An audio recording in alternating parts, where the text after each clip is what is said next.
எல்லாருக்கும் வணக்கம். இன்னைக்கு நான் ஒரு புதிய சேனல ஆரம்பிக்க போறேன். என்னுடைய பழைய சேனல் துவாரகமாயி அன்புன்னு அதோட நேமு. அந்த சேனல்ல நல்ல மானிட்டைசேஷன் ஆயிடுச்சு. நல்லா போயிட்டுருக்கு. அதையும் நீங்க பாருங்க. இப்போ இந்த சேனல்ல நான் எடுக்க போற தலைப்பு, நம்மால் முடியாதது எதுவுமே இல்லை அப்படின்ற தலைப்புல நான் சொல்லப் போறேன் இந்த சேனல்ல. நம்மளால இது எல்லாமே செய்ய முடியும் ஆன்றது. இப்போ எங்க வீட்ல நாங்க 4 பொம்பளை பசங்க தான் இருந்தோம் எங்க வீட்ல. ஆனா எங்க அப்பாவ கிட்ட யாராவது கேட்பாங்க, "பையன் இல்லையாம்மா? பையன் இல்லையா?" அப்படின்னு கேட்பாங்க. அவரு 4 பொம்பளை பிள்ளை இருந்தப்போ கூட என்னைக்குமே அவரு அந்த மாதிரிலாம் கஷ்டப்பட்டதே இல்ல. அதனால என்ன, பொண்ணு தான் இருக்கிறாளே, எல்லாரையுமே படிக்க வச்சுட்டா சரியாயிட போகுது. இது எதுக்கு பையன், பொண்ணு அப்படின்லாம் சொல்ல வேண்டாம் அப்படின்ற மாரி அவரே சொல்லிடுவாரு எப்பவுமே. எங்க அப்பா அந்த காலத்திலே ரொம்ப படிச்சவரா இருந்தாரு. பிஏ மேத்ஸ் படிச்சிருந்தாரு. அவங்க ஊர்லயே அவரு தான் முதல் படிப்பாளி அப்படின்ட்டு சொல்லுவாரு எங்க அப்பாவே. அப்போ அவரு போஸ்ட் ஆஃபீஸ்ல வேலை செஞ்சுட்டு இருந்தாரு. அவரு எப்பவுமே நம்ம நேர்மையா இருக்கணுன்றதுல ஒரு ஈடுபாடோட இருக்கிற மனுஷன் அவரு. எங்க அம்மாவும் அதுக்கு ஏத்த மாதிரி தான் இருப்பாங்க. அவங்களும் ரொம்ப சுறுசுறுப்பா வேலை செய்வாங்க. நம்ம சிக்கனமான வாழ்க்கை நடத்துறது அதெல்லாம் ரொம்ப நல்லா அவங்களும் கரெக்டான பார்ட்னரா அவருக்கு அமைஞ்சாங்க. எங்க அம்மாவும் பொம்பளை பசங்க தான் படிக்க வச்சுட்டா தான் நல்லதுன்றதுல அவங்களுக்கும் விருப்பம் உண்டு. ஏன்னா அவங்களே 5th ஸ்டாண்டர்ட் தான் படிச்சுட்டு அதுக்கப்புறம் அவங்களுக்கு பிடிக்கலன்னு விட்டுட்டாங்க. ஆனா நம்ம பசங்க அந்த மாதிரி இருக்கக்கூடாது. ஏன்னா எங்க அப்பா நல்லா படிச்சதால அவங்களுக்கு ஒரு இது கையெழுத்து கூட போட தெரியாதா, அதனால அவங்க நினைப்பாங்க.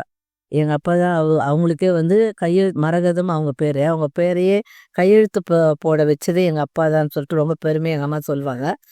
எங்க 4 பேரையும் படிக்க வைக்கணுன்றதுல இருந்தாங்க. நிறைய இடத்துலலாம் கடன்லாம் வாங்கி கூட ஒரு சிங்கிள் ஏர்னிங்ல ஒன்றும் பண்ண முடியாது. அதனால கடன்லாம் வாங்கி எங்க அப்பா எங்களை படிக்க வச்சாரு. ஒரு டைம்ல படிக்க காசே இல்ல. ஒரு ரூ. 100 கூட அவங்களுடைய பிரதர்ஸ் கிட்ட போய் கேட்டப்போ, 4 பசங்கள இப்ப படிக்க வச்சு நீங்க என்ன பெருசா பண்ண போறீங்க?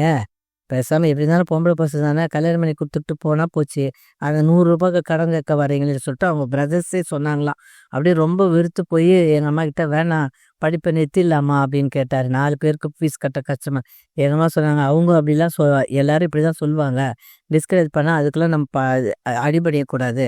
நம்ம எப்படி இருந்தாலும் நம்ம பசங்களை படிக்க வைக்கணும். இப்படி சொல்லிட்டாங்களே, இதுக்குன்னே நம்ம பசங்களை கட்டாயமா நான் படிக்க வைக்கலாம்.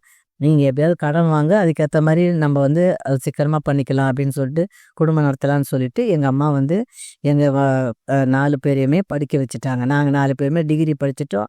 4 பேருமே, ஒரு அக்கா மட்டும் டீச்சர் வேலைக்கு போயிட்டாங்க. மீதி 3 பேருமே கவர்மெண்ட் ஜாப்ல நாங்க போயிட்டோம். அதாவது சென்ட்ரல் கவர்மெண்ட் ஜாபு எங்க எல்லாருக்குமே கிடச்சிட்டு, அதுக்கப்புறம் எங்க அப்பா எல்லாருக்கும் அவங்கவுங்களுக்கு எல்லாரும் 2 2 வயசு வித்தியாசத்துல இருந்தோம்.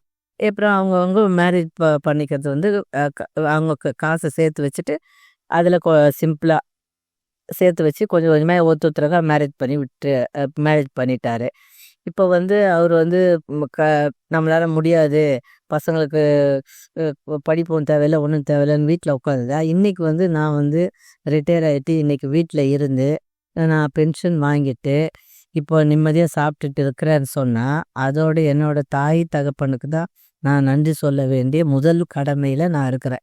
இப்போ இப்போ நம்ம ஃபுல்லாக சாப்பிட்றதுக்கு தேவையானது பென்ஷன் வாங்கிட்டு மாதத்துக்கு நம்மளுடைய குழந்தைங்களை கூட நம்ப தேவையில்லை, நம்மளை தான் அவங்க நம்பணுன்ற நிலமையில இப்போ நம்ம இருக்கிறோம் அப்படின்னு சொன்னால், நம்மளுடைய இந்த சிச்சுவேஷனை வச்சது யாரு? என்னுடைய அப்பா அம்மா. அவங்க தான் என்னோட முதல் கடவுளாக அவங்கள நான் ஃபஸ்ட்டு சொல்கிறதுல ரொம்ப பெருமை அடைகிறேன். இதே மாதிரி நீங்களும் உங்கள் அப்பா அம்மாவுக்கு மரியாதை கொடுத்து அவங்க சொல்கிறத கேட்டிங்கன்னா, வாழ்க்கையில் நம்மளால் முடியாது எதுவுமே இல்லை அப்படின்றத நான் சொல்லுவேன். வணக்கம். ரொம்ப நன்றி இது வரைக்கும் கேட்டதுக்கு.